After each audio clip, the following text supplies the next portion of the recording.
नमस्कार दोस्तों, जैसा कि आप जानते हैं कि बुद्ध धर्म में सभी को समान अधिकार प्राप्त था, चाहे वह ब्राह्मण हो, क्षत्रिय हो, वैश्य हो या शूद्र हो, क्योंकि उस समय कोई जाति नहीं थी। लेकिन जब मध्य एशिया से आर्य भारत आया तो वह लोगों को 4 वर्णों में बांट दिया: ब्राह्मण, क्षत्रिय, वैश्य और शूद्र। इन चारों वर्णों को बांटने के बाद उसने सबके लिए नियम बनाए। शूद्रों के लिए जो नियम बनाए वो बहुत ही अमानवीय नियम बनाए।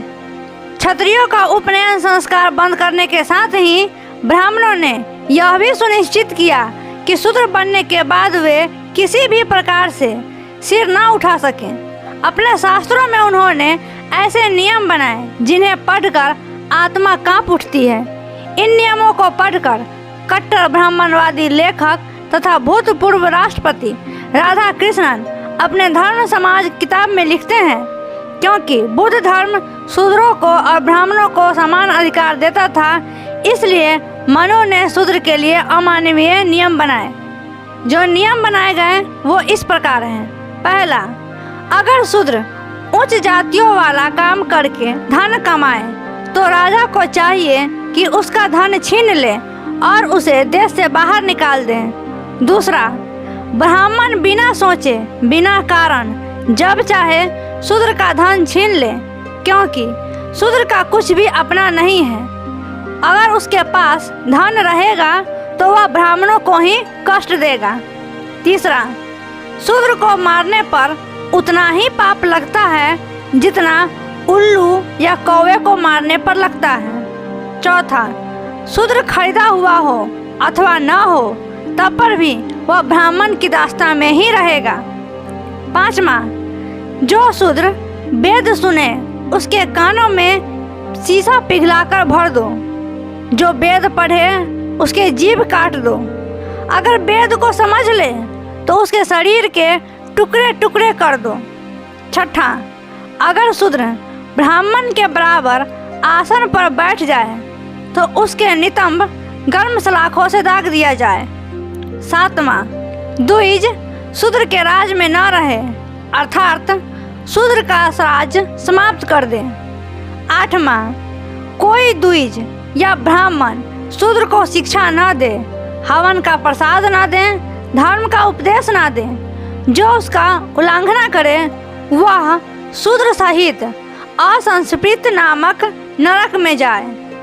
नौवां, अगर शूद्र द्विज स्त्री से मैथुन करे तो उसका समस्त धन छीनकर मौत तक की सजा दी जाए। ब्राह्मण चाहे कितना भी पापचारी क्यों न हो, वह अगर बलात्कार भी करे तो उसका मुंडन कर दिया जाए या देश निकाला दे दिया जाए। 10वां, स्वामी ब्राह्मण शूद्र को कुछ भी गाली दे सकता है। अन्य ब्राह्मण अगर गाली दे तो उसे 12 पन दंड दिया जाए। लेकिन अगर शूद्र सामने से कठोर शब्द भी निकाल दे तो उसके जीभ काट दी जाए। शूद्र अगर चोट कर दे तो जिस अंग से चोट करे उसे कटवा दिया जाए। 11वां, ब्राह्मण, क्षत्रिय, वैश्य तथा शूद्र से क्रमशः 2, 3, 4, 5 रुपए सैकड़ा का ब्याज लिया जाए।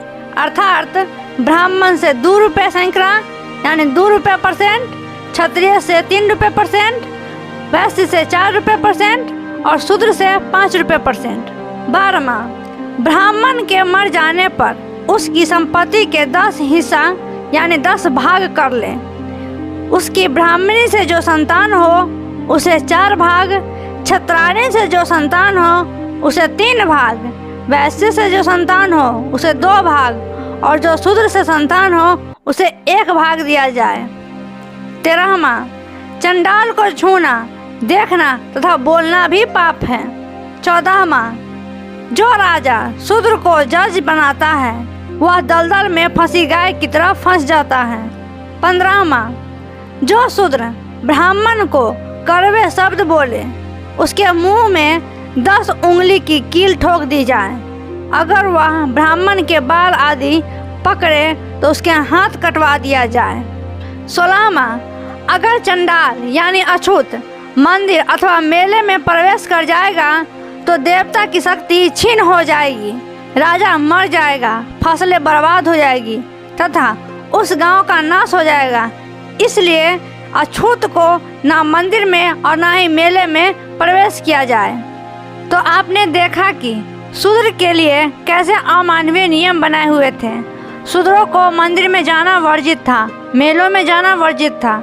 शूद्र के मंदिर चले जाने से उस मंदिर के जो भगवान होते थे उनकी शक्ति छीन हो जाती थी, वह बिना शक्ति के हो जाते थे।